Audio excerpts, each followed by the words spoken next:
Hello, this is That Talking Podcast. I'm JJ Starr. And I'm Downtown Andy. Welcome, and happy Shark Week to all who celebrate.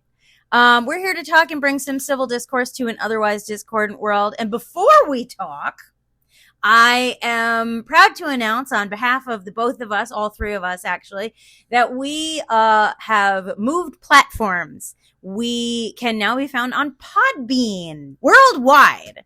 Not just streaming on, every podcasting platform. What are you doing? Flicking the bean. You flicking the bean?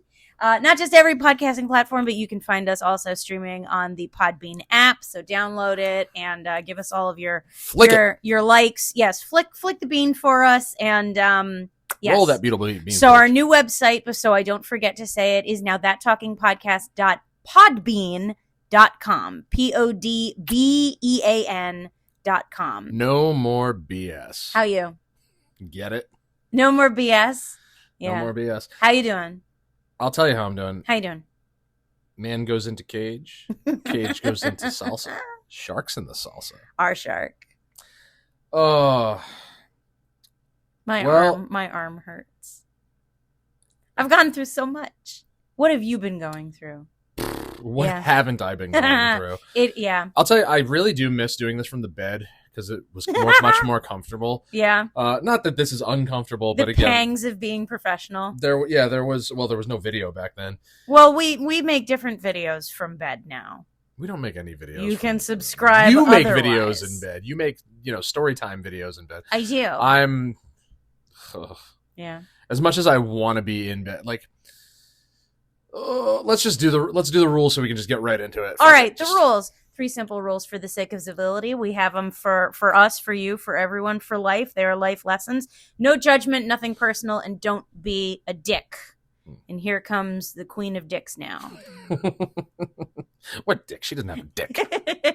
No, she's one I dick. learned that one the dick, hard way. One dick to rule them taco all. on the toilet. Why does everybody try this? What's up? I think it's time for a wellness check. A wellness check? That's Absolutely what we're doing? Wellness check. We're going to do a wellness check. You want to check in? Yeah. All right, what's up? We haven't done a real talk in a while, so. We've had real talks, but we haven't done a real talk. A real talk. How you? It's been rough. It's been really rough. Yeah. I've come up with ideas throughout the week, oh, we should do this, and oh, we should talk about that. Yeah. And then, it's just, there are things that I'm going through right now that I wouldn't wish on anybody. Yeah. There are feelings that I've got. There are intrusive thoughts, as my therapists have said. It's been rough. It's been rough. This is July 20th. We're almost 2 months since my dad passed. Mm-hmm. Dealing with all of his stuff and his shit and his affairs. And he had many, many affairs to deal with. On top of everything that I was already dealing with. Yeah. Personal issues, personal problem, it all kind of pales in comparison, but at the same, I've told a lot of people since this all took place, I'm this one hit and hurt a lot differently. I've lost my mother, my brother, I've lost friends, I've lost, a whole variety of different people that I was close with over the years. But this one's different. Yeah. I don't know why. But it is. Yeah. Would figuring out why make it easier? No, because that's my thing. I always need to know why something is happening. Why I'm feeling something. Biggest gripe is that he's, none of them are coming back. And their presence is not, I know people always say oh, they're always with you and they're always here and they're never gone as long as you remember them. But the physical, the tangible, I can't go to his house on a Sunday like I used to. And do his laundry. I never did his laundry. Well, I didn't. Okay. I didn't. I did, but not regularly. Yeah. I can't talk to him. I can't get advice from him. I can't bicker with him. I can't interact with my dad in a way that it would matter to me. Okay. When my mother and my brother died, he was still around to give off that vibe of shit still has to get done. The world doesn't stop for you. You still have things to do and responsibilities and people to be beholden. Like you have stuff, the world goes on. You have stuff you have to do. And I'm remembering that now, but there are so many things holding me back. I can't. From what? I can't, from being, I guess, efficient. Like I can't walk into that house, just like I couldn't walk into our old house, just like I couldn't walk into John's apartment without seeing a million and one thing. Like it's like sensory overload. Everything I see reminds me of something or some time or some like anything. Like it just, and it stops me. You know, I know that I have to find it within myself to just go, to just stop immortalizing everything and just work. Because if I spend too much time thinking about it, it's gonna. I've lost my shit a few times here. You know, like It happens. I prior to his passing, I didn't think I was gonna get this emotional, and now I get choked up all the time. All the time. We used to bicker. I mean, you know this. You've been present for it. We used to bicker over the stupidest things so frequently, and there were times I'm just like, oh my God, I can't stand him. And his absence is really hurting me. I think you feel guilty Over the fact that you didn't have the best relationship. And you had the opportunity and the means to make things easier, I guess, between the two of you. It would involve a lot of concessions on your part, a lot of saying, yes, sir, you're right, you know, kind of a thing. You're right, I'm wrong. But I think that now you don't have the opportunity anymore. You know how I say there's no deadline on anything but death? Death is the only expiration date that we have on getting shit done. And now you've passed that deadline. And you didn't accomplish maybe some of the things that you wanted to accomplish before then. And I think it makes you feel a little guilty, like you failed at something. I mean, there were things that I still wanted to do with him. There were still places I wanted to go. Yeah, did he want to go? There was a lot of things, you know, he would ask me. He's like, hey, do you want to go here on this day or whatever? Hey, when's your next day off? You know, not everything was a phone call with a chore in mind. You know, he had outings planned, but, you know, I either had other stuff going on or it was something I didn't really want to do, but I didn't know what the deadline was. But you do understand that it's okay. Yeah. Like, you know, if your dad were here and he would say, you know, Andrew, stop making him sound like Jimmy Durante. He's not. You know, he would ask you if you want to do something that you truly didn't want to do.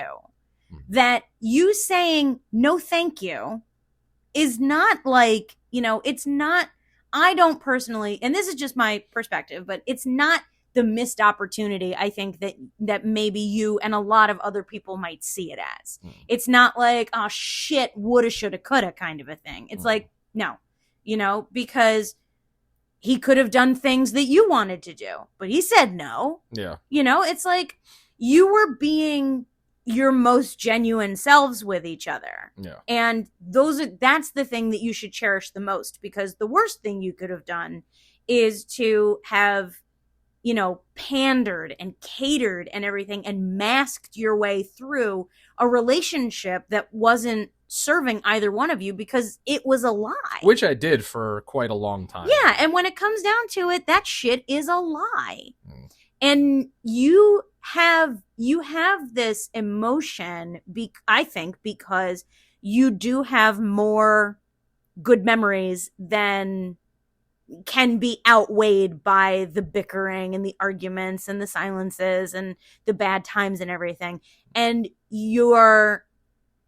I think you feel a little bit guilty because you have had a tendency to focus on the shit and everything. And it's brought up the fact that you didn't savor the good stuff as much as you could. But you still have the opportunity to savor those memories because they're not going anywhere.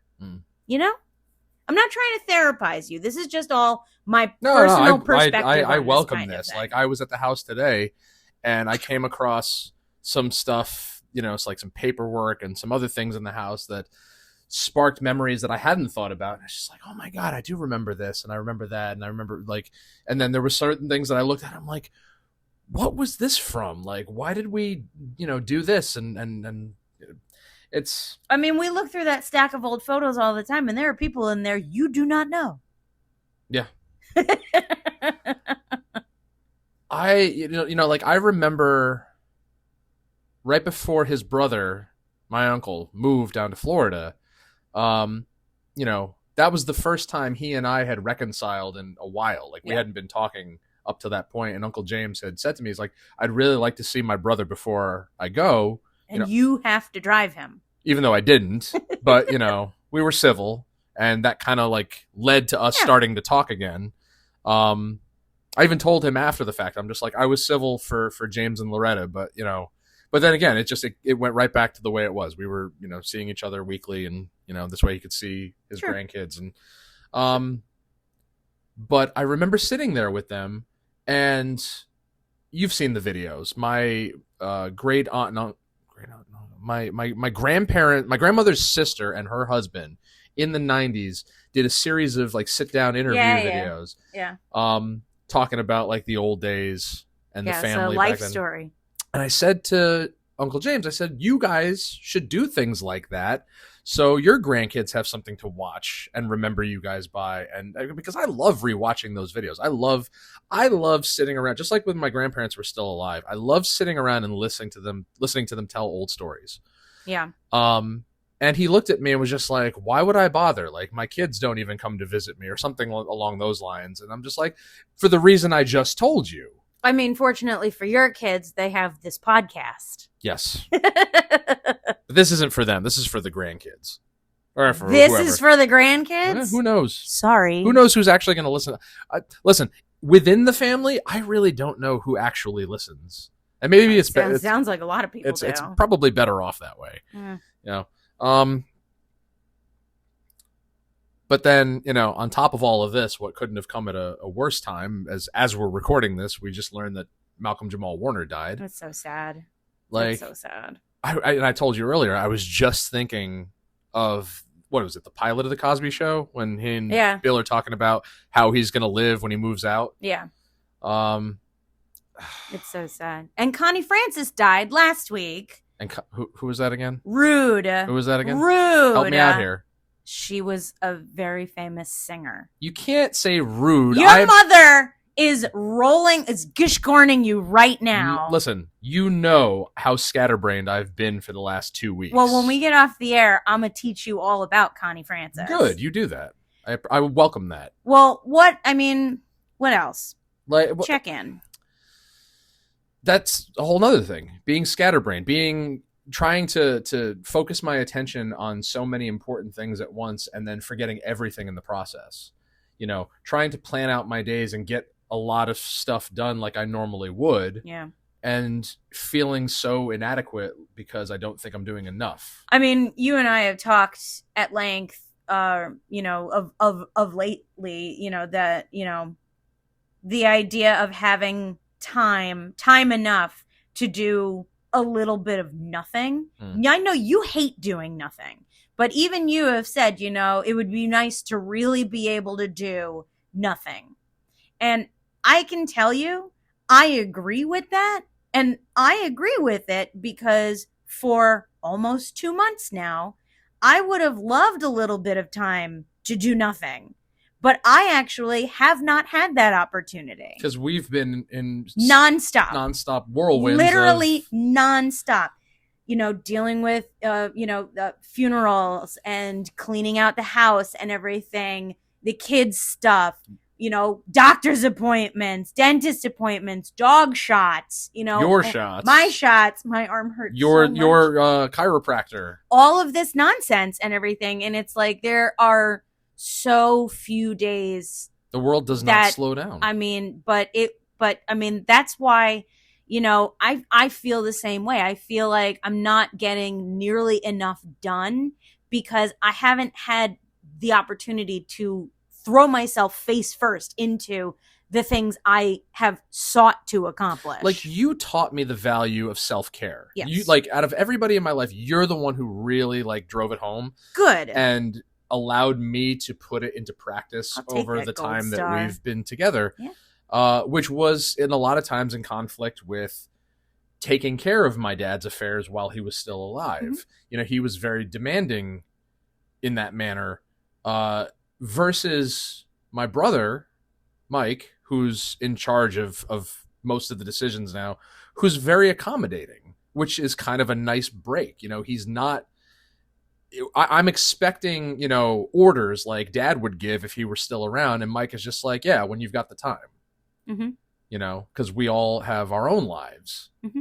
You know, he's got shit going on and he can't be there all the time, and he's doing everything he can when he can. You know, but I'm still kind of just in that mindset of like, life doesn't slow down. So, you know, crunch time, crunch time, crunch time. Yeah. Like, I haven't been sleeping very well at all. Like, falling asleep is difficult. Staying asleep has always been difficult. And I'm up at sunrise, which is anywhere between 5 and 6, and there's no going back to bed. I have miraculously been not waking up in the middle of the night. You lucky devil. You. Like, at least 6 days a week, I sleep through the night. I don't sleep long and I don't sleep late, but God bless it, you know, because I truly think that I have, with everything that I still have going on, my health, doctors and everything like that, and all of the business that I'm trying to do from home and everything, like, I eliminated the thing that was destroying me. And thank you out there to the corporate overlords who sold out my company so that I could, you know, reap the benefits of getting laid off. Because I have never felt so good. It's been a long time. And, you know, I mean, again, with all of the pain that I've been in, you know, and everything, like, I have not had flare-ups, save for like once in the last 2 months. Once in 2 months is a fucking miracle.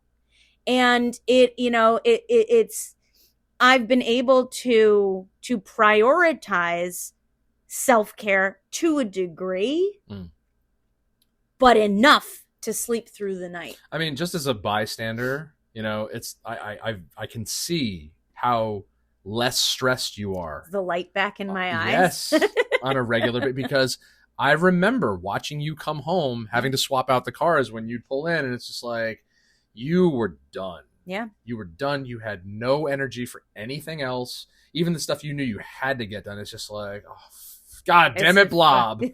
It was a drudgery. I mean, now it's like, oh, I have to do this, that, you know, X, Y, and Z and everything. And it's like, well, it'll get done. You know, before it was like, you know, okay, cheers to the end of another 12-hour day. And now I get to immediately get ready for bed and get shit sleep, wake up at the crack of dawn in the dark to get ready for, you know, the full day ahead of all of the things I need to get done personally before I have the privilege of another 12-hour day of working for someone else. You know, and I get, it probably sounds a little privileged to an extent. But you know, I am fortunate to, you know, have the opportunity to really just sort of take care of myself and my family matters for a little while, you know. It's not a Malcolm Jamal Warner thing. He wasn't on Family Matters. But days go by. Shut up. But, you know, I've started seeing a new chiropractor who is performing therapies on me that I don't, you don't even have to finish that sentence. And it just makes me so incredibly happy because you're finally getting the level of care that you really needed. And it's fucking miraculous. And I know that my doctor would actually say, well, it's just a coincidence. But like, I told him, I said, I'm having a problem tilting my head because I have the vertebrae on this side of my neck this side of the spinal column Yeah. they are bone on bone, just grinding against each other, bone degeneration, all of this nonsense. My discs are like, you can't roadkill. No. Yeah. And I told him, I said, didn't RFA like mitigate some of that? It did the first time. When in 2021, when I got nerve blocks and they burnt everything off and everything, I had pins and needles for 5 months in my entire upper right quadrant of my back. But the pain in my neck was not so bad. You're not talking about me, are you? No, you're not my pain in the neck. But the problem is with that is that it alleviated the pain, but it didn't do anything to help my mobility or stop the degeneration. I'm still having to do this at everything and everybody and everything, and I'm not making the lifestyle changes. The degeneration, I mean, there's nothing you can do to correct it. There's nothing you can do to reverse it. So, the vertebrae over here are just bone on bone. And this doctor performs specific decompression on a machine that literally just pulls my head away from the rest of my body for 15 to 20 minutes each, 3 times a week. There's probably... And then nails me with this fucking... It's literally like a nail gun. And just up and down... up and down my spine and everything. And I'm able to do this. For those on audio. Yes, for those on audio, I can now tilt my ear to my shoulder with a lot less pain. Like, I could go, look at that. I'm going in a circle. You audio listeners are going to have to switch to video to be able to, and to see it in real time. There's a bunny rabbit outside. Our fourth member. And to me, it is really, it's worth every morning I have to wake up early to get ready for these appointments because it really is the first time in several years where I'm seeing an improvement in my range of motion. You finally found the right person. Yes. And thank heaven and hell for it. Now, if only I could find the right therapist, because I've been fighting that losing trial battle and for error, years. Baby. Trial and error. See, the thing is, like, right around the time of your surgery is when we stopped going to the gym. Yeah, well, had to. Couldn't do it. Like, I kind of lumped the gym in with therapy in the sense that, like, it's those things that can be beneficial to you if you really want to put the work in, if you really want to change your perspective and believe that it's good for you and that it'll work and that you it can also release like serotonin and stuff like that. Like wanting to be there. Like I have not been able to like want to be in these things like therapy or the gym in the same way that like I would want to go to the mall on a Sunday afternoon or play cards with my friends or take you to a movie or something like that. Like, yes, it's not pleasurable. It's not a pleasurable experience. But so we took like a 3-month break. And then, you got laid off, Dad died. And then one day I'm driving along at work and I'm like, we should really get back to this because. And I said, okay. And immediately we went back. Because it wasn't like this time around in my mind, it wasn't so much for the physical, benefits. It was for the mental, because I knew that once we got in there and once I got back into my routine and it's, I still don't want to get up and go. And I still don't want to walk through the door. And I still don't want to do that first set of anything. But I'm grateful that it's as close as it is. But once the sweat has begun, the first thought in my mind is I'm so glad I got off my ass and walked through that door because now I'm not going to, it's just like, right before we left for it today, you said to me, we don't have to go. I'm like, I just downed my pre-workout drink. The grossest looking thing I've ever seen. There is, there's now we have to go. Yeah. And there's nowhere for this to go. And I said it to you on the way out. I said, I'm actually starting because we've been back for 3 weeks now, 4 weeks. This is week 3. Week 3. Yeah. I'm actually seeing the results, starting to see results that I had been looking for this entire time.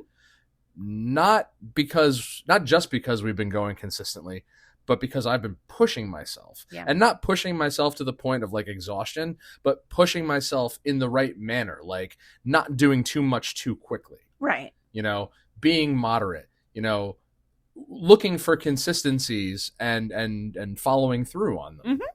And it's paying off. Yeah.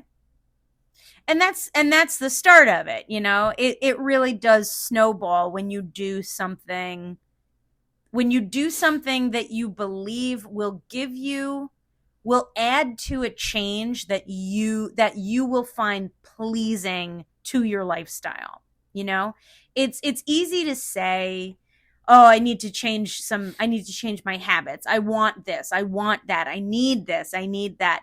But to put it into practice is hard enough. But to be willing to actually work for the results, when you start to see them in any way, it's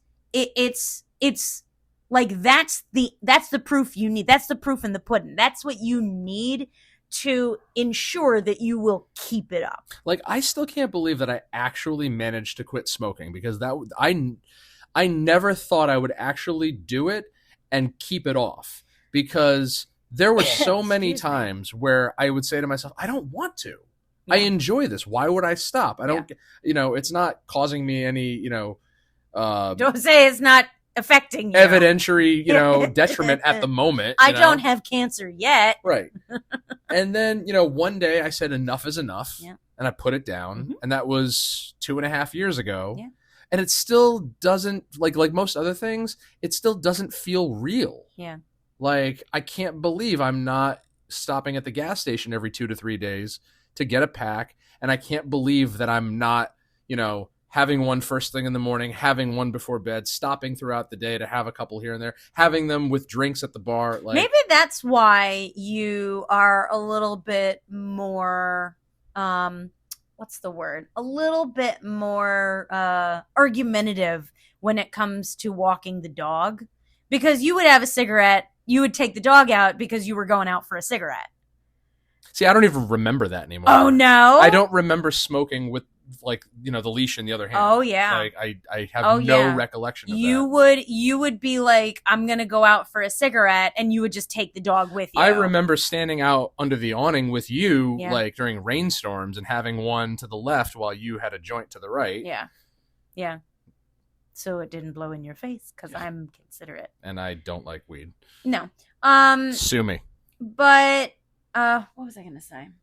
Shit, the bunny's something about me not believing that I was able to quit. I remember the first time in 2021 when I was like, the only thing I'm gonna do with my life is work out. And I remember the first day that I actually burned like 1,000 calories in a day, 1,000 active calories I burnt for workouts. I did an hour's worth of jump rope and a 40-mile bike ride.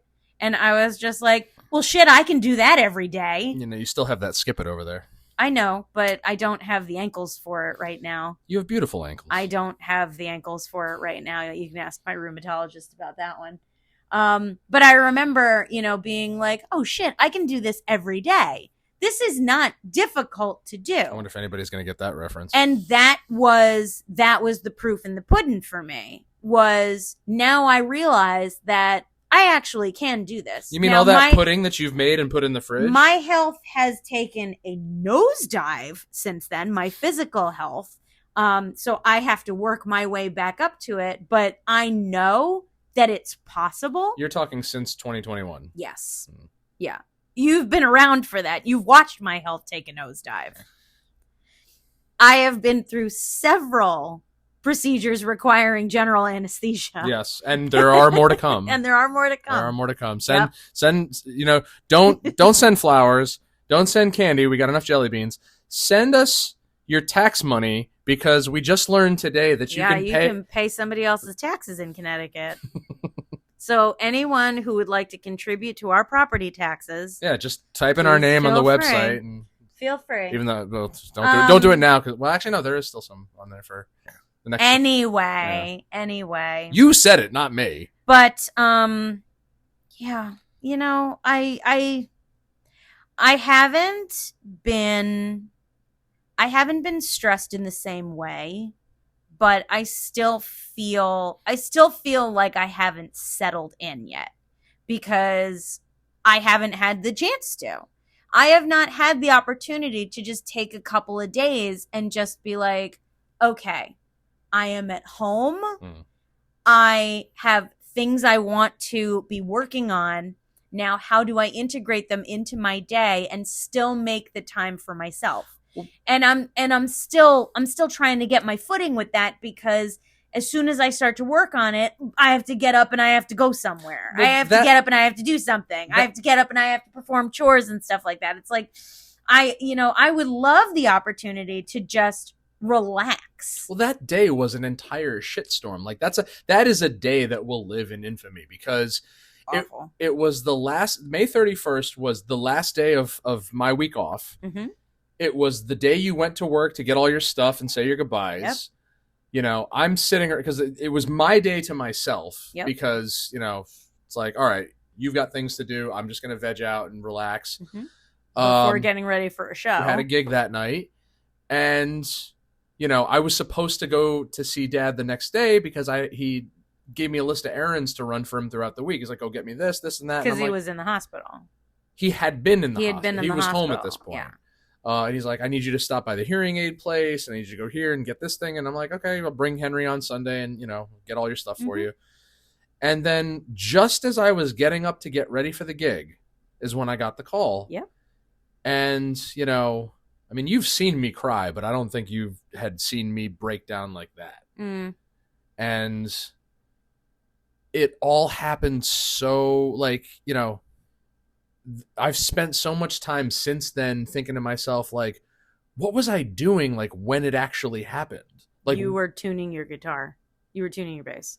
No. Like when he, like, the moment, like, it happened, like, you were probably walking the dog. Or actually, you know what? I think I was actually recording the squirrels out on the table. Yeah. I mean, I don't know the exact time. I don't think anybody's going to know the exact time or anything like that. But I remember taking a lot of pictures of the birds and the squirrels that day. You know, I was sitting in the chair and I was playing my game most of the day because I was trying to, like, level up and stuff like that. And it's just like, that's like a weird fascination that I don't know if most people have, or it's just me, where it's like you try to remember, like, what was going on before, during, after, you know, where were you? Like, not me. No? I mean, like, if you were to ask me, like, where was I when XYZ, I might be able to tell you, but I have a tendency to put those factoids of my life sort of to bed. Like, I don't focus on the details, because to me, it's not about the minutia. It's about the emotion. You know, when I found out that my uncle had died, I was like, no, he didn't. I'm like, what the fuck are you talking about? And I'm like, no, he didn't. You mean like when you called Jim after you had heard, and you're just like, Chad told me you were dead.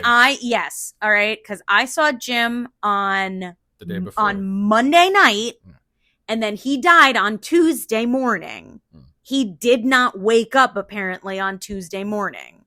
And then on Wednesday morning, I saw Eric said that he had died, and I immediately called a dead man and left a very angry voicemail saying, "Why is Eric saying you're dead?" Like as if it were a joke. Yeah.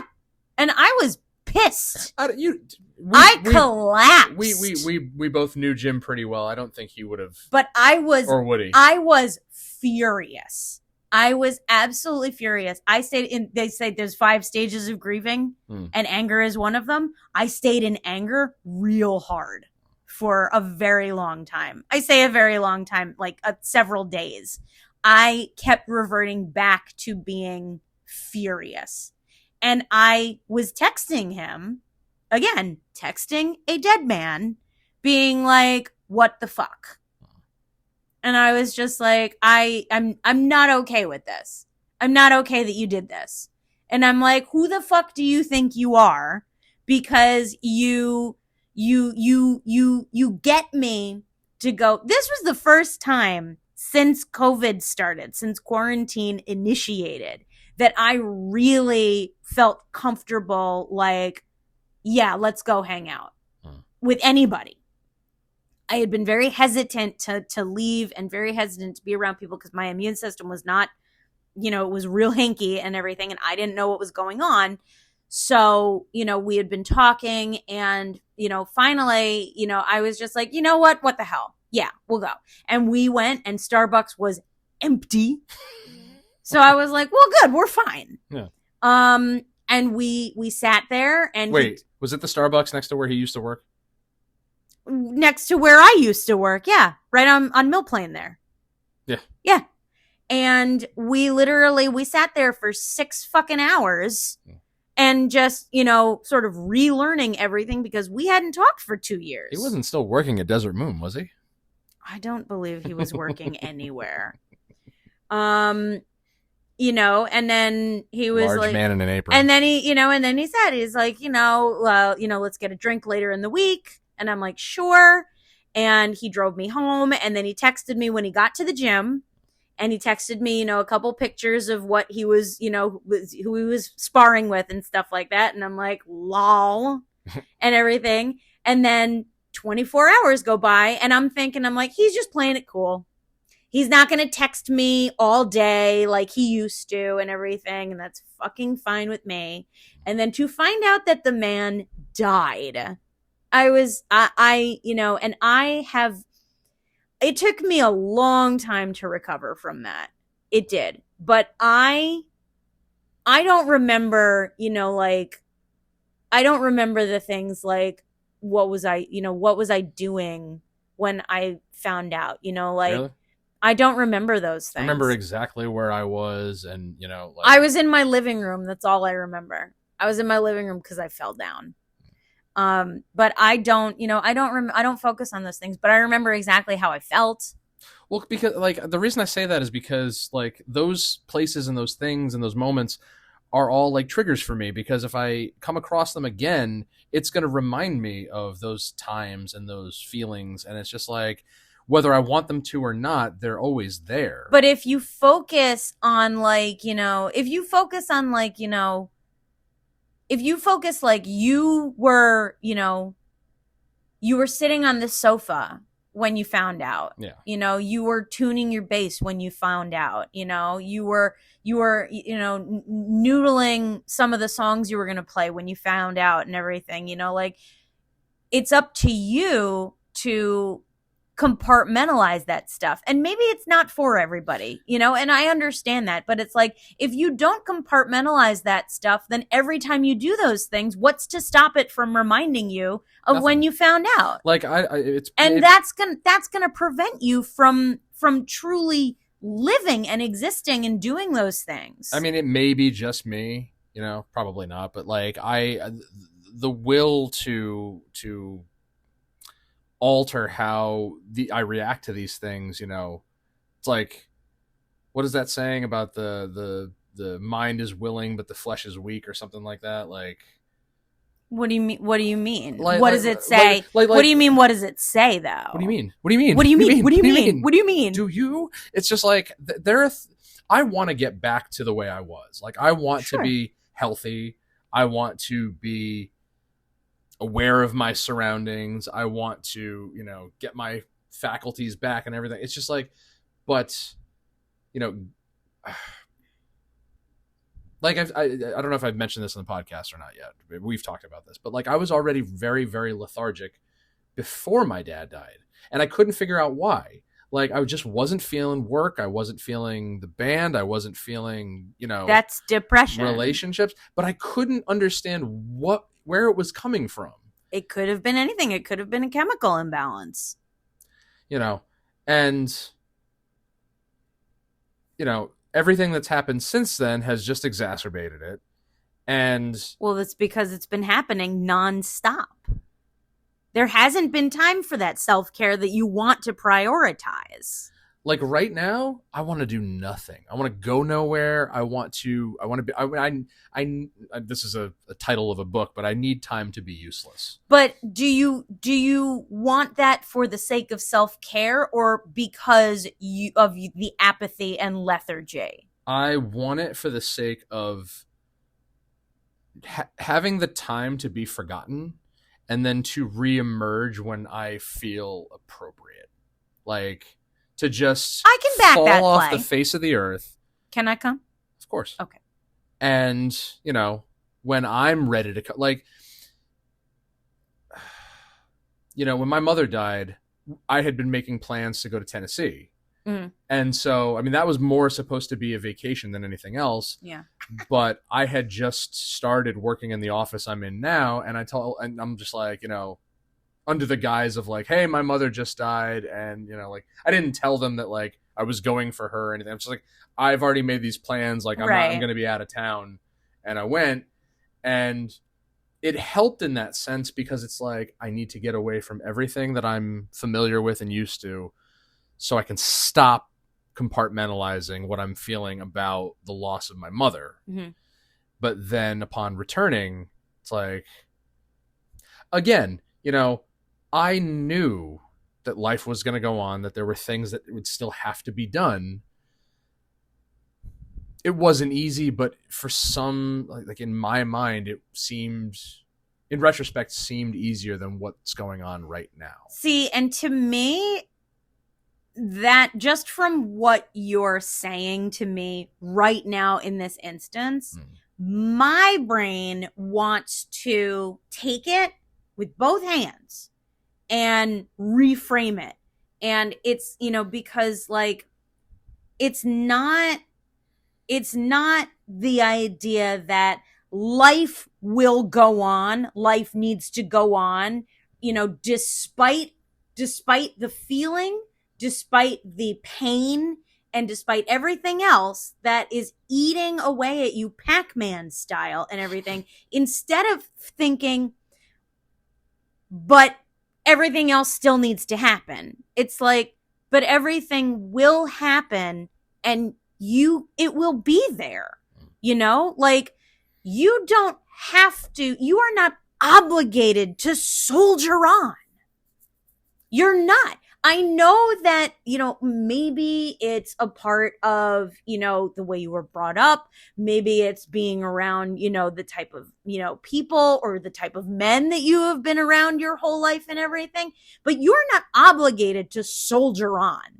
You are not supposed to be strong for everyone or even for yourself, or for the memory or the honor of someone that you've lost.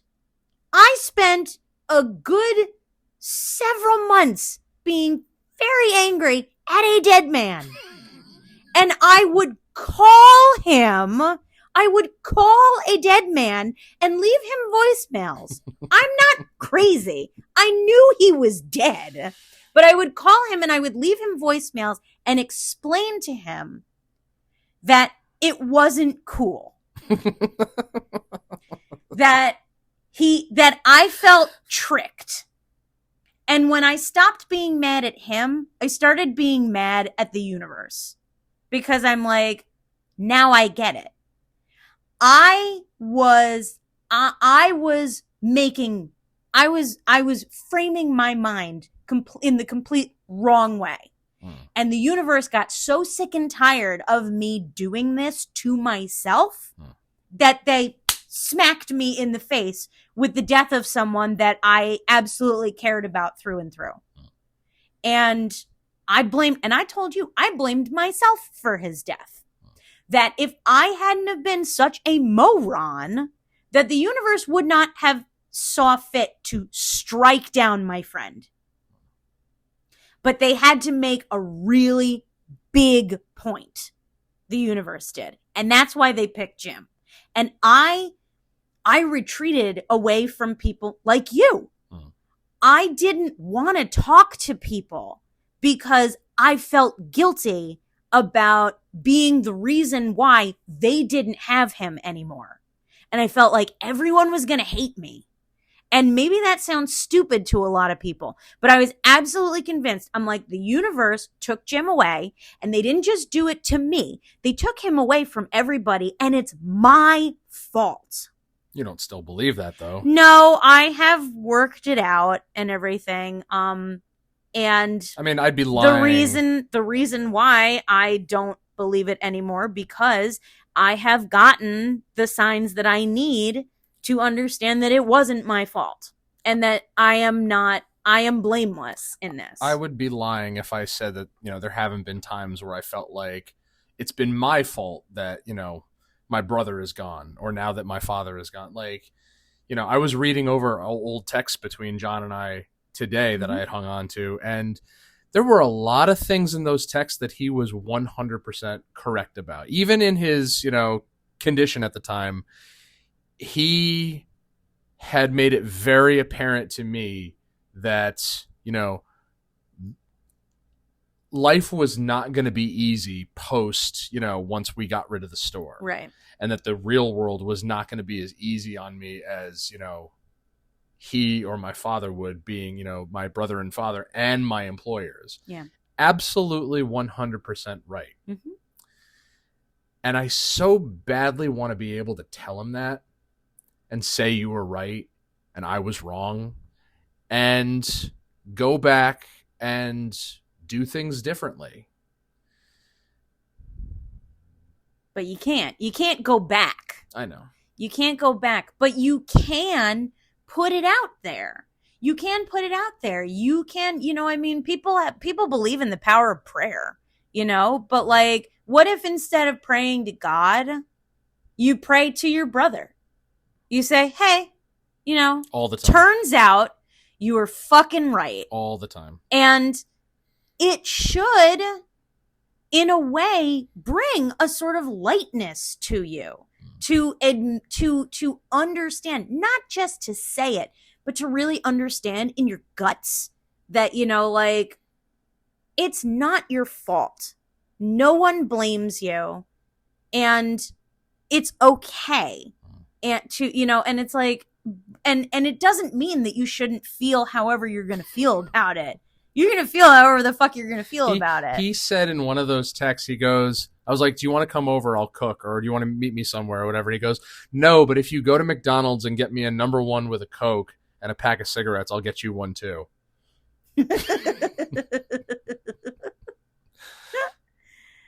And then he's like, wait a minute. No, never mind. I just ordered Chinese. I'm like, whatever.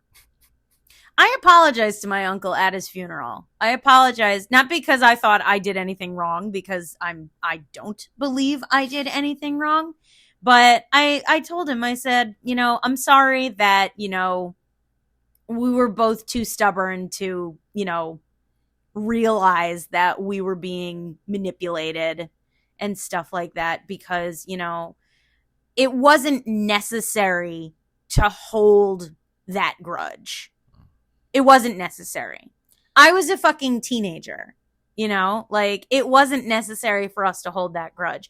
And the unfortunate thing was that, only 3 years after we had that falling out, he died. So I didn't have the opportunity to grow up and, as an adult, go to him and say, let's stop being shitheads to each other. I think I would have. It's not, the most important lesson. I mean, it's important or a valuable lesson, but I think that the way things transpire between us and these people that we've lost, at least for me, shapes how I interact with people going forward. Sure. And there's meaning in that, because I certainly have grown less arrogant, I'd like to think, because when I look at some of these texts, I'm like, I really had the tendency to be an asshole. To be a dick. Yeah. And in the years since, it's really gotten me thinking about how I interact with, I was telling my therapist today about the bridges that I've burned recently. Yeah. because of the people in my life that were actually doing me harm. And it took a long time for me to finally put my foot down and say, you know what, enough's enough. I can't remain friends with these people. Yeah. And, both of those things together really let me know what's important, what's valuable, who's worth holding on to, who's worth apologizing to. Because anybody that I should be apologizing to, I shouldn't be expecting anything in return. Well, I think that's one of the biggest life lessons to take away from any situation, especially a loss, is the realization that, relationships should never be transactional. Mm-hmm. Period. It should never be, well, I gave you these things. You owe me You owe me these. There is no owing. There is no, passing the buck. There is no blaming. There is no, and that's just it. I grew up, with a staunch Armenian family, and everyone. Really? What was that like? And I can tell you exactly what it was like. We were taught at a very early age that we hold grudges. Period. It's in our blood. It's what we do. And as I got older, I said, you know what? Fuck it. I don't care, because I realized that the energy that, like, once you burn a bridge down, the fire goes out. All that's left is ashes, right? And you don't need to maintain ashes. No. So the energy that you're and if you have not burned that bridge all the way to the fucking ground, if there is still, something to be done to this bridge, whether you still have the chance to put out the fire, or whether you're genuinely, like, trying desperately to set fire to the ashes, it's a waste of energy. It's a waste of your life's moments. And it's like, if there are 24 usable hours in every day, why in fuck's name would you spend any of it trying to set fire to a bridge that doesn't exist anymore? Let it go, And all of a sudden you find yourself with some time to do something, I don't know, productive or constructive or pleasant. Like, looking at bunnies. That's what I do with my free time. To paraphrase the immortal Adele. Oh, no. What is it? I don't wish the best for you, and I don't hope you find somebody like you. I do, however, want to set fire to all your stuff. Did Adele say that? More or less in two of her songs. I'm going to have to look it up.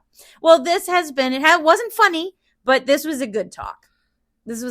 I think we covered a lot. How do you feel? Like, I'm looking forward to getting my enthusiasm back. I'm looking forward to getting. I don't know when that's going to happen. I don't know how it's going to come about. You won't even realize it. One day you'll just wake up and you'll have it. I do certainly value a lot more. I didn't know that was on a timer.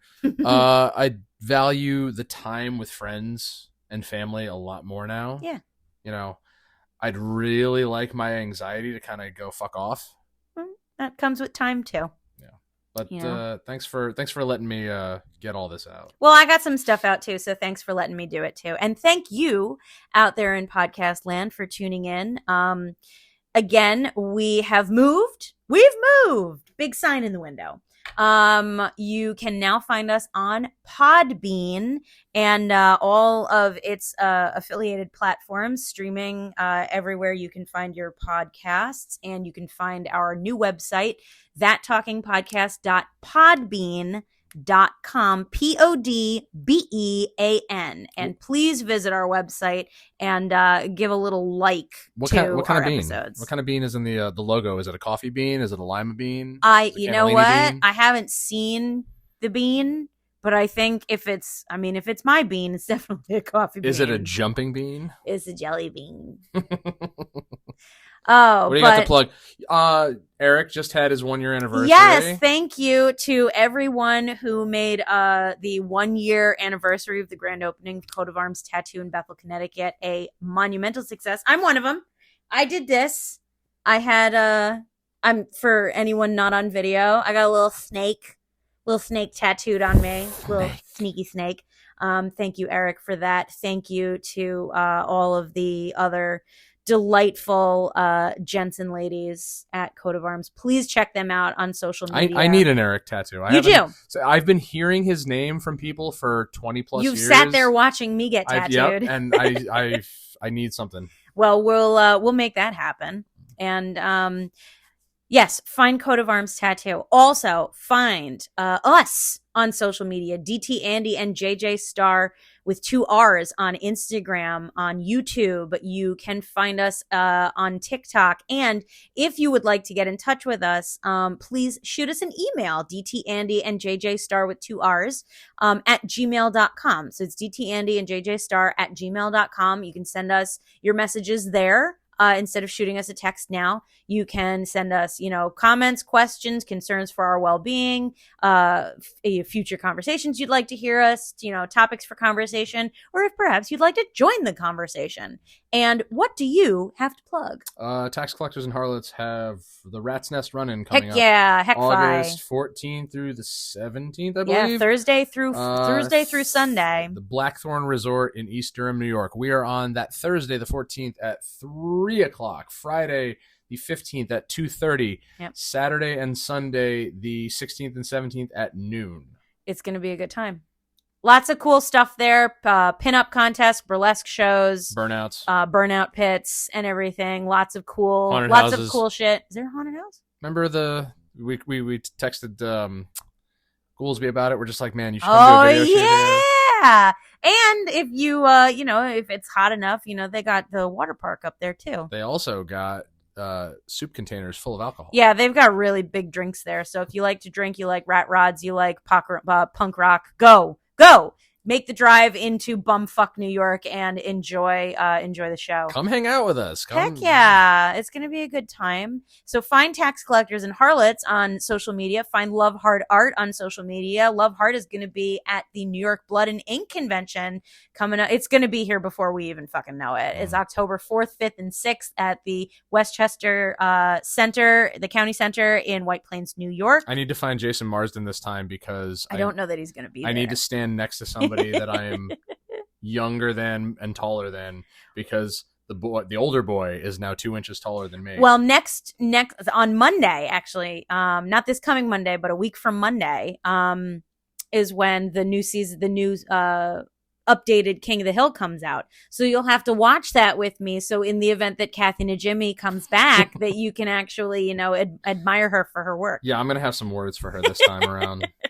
Well, anyway, thank you again for tuning in. Tell all your friends. And if Bam shows up, I am determined to sell him a deck this time. Yes. And from the 3 of us, that's us. From the 4 of us now, bunny. From the 4 of us at the Talking Podcast, I'm JJ Star. And I'm Downtown Andy. And we'll talk to you later.